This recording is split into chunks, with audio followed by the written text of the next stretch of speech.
Hey guys, what's up? It's your boy Rick here. Just coming back, enjoying these vlogs on prayer, how to pray effectively in 2020. It's a new year, it's a new decade. It's time to get results. Too much frustration out there in the Christian community. Too many Christians just getting frustrated because what we're doing doesn't seem like it's working.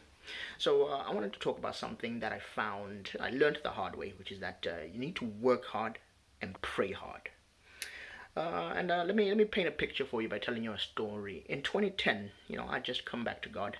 I just lived the life of a prodigal son for many years, and I'd come back to God. It was at that time that I was starting to get to find my cadence when it came to prayer. I was actually starting to enjoy praying. I'd never enjoyed praying the first time around, but now I was starting to enjoy it. And even though I was enjoying it, I was spending a lot of time in prayer. I was praying half an hour a day at least, like just really, really getting into it. But I didn't feel like I was getting results. Like there were only two areas that I was finding that I had results, and that was the area of the Word of God. I felt that I was getting loads of results of the Word of God, and my job at the time. I felt I was getting my results to prayer at the time, but everything else, I didn't feel like I was getting.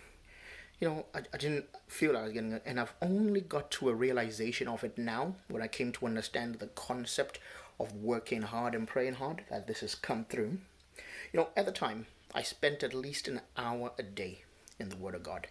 I would watch programs with the Lord. I would listen to sermons. I listened to podcasts on the Word.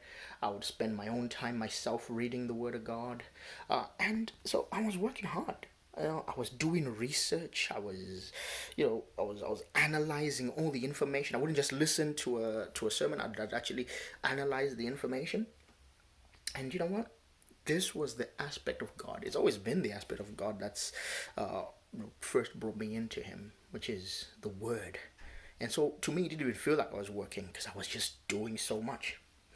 And when I didn't realize was that I was praying hard like every day, and also working ridiculously hard mentally on the Word of God. So what I found myself doing, the result of this was that I had 50 plus sermons written out. I came up with a curriculum for a youth group that I was leading at the time, and I started the notebook from which all this content that I produce now comes from.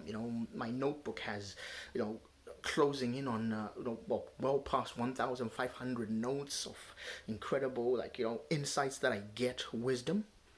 And this is the power of working hard. I'll tell you something, my friends. Faith without works is dead. So prayer without working hard is useless. When you pray, whatever you pray for, you then go out there and work it. Do you know why Paul became more prolific than any of the other apostles in the Bible? Is that Paul, he overtook all of those guys due to his work ethic. I really think God came and grabbed Paul because he saw Paul's work ethic, and this is why Paul became so prolific. So you yourself, all these prayers that you're praying for in 2020, what are you doing with them? Do you work hard on them? You're praying for revival of your city. Are you working hard to see that revival? So you guys have a good day. Have a great weekend. I'll see you again tomorrow. Later.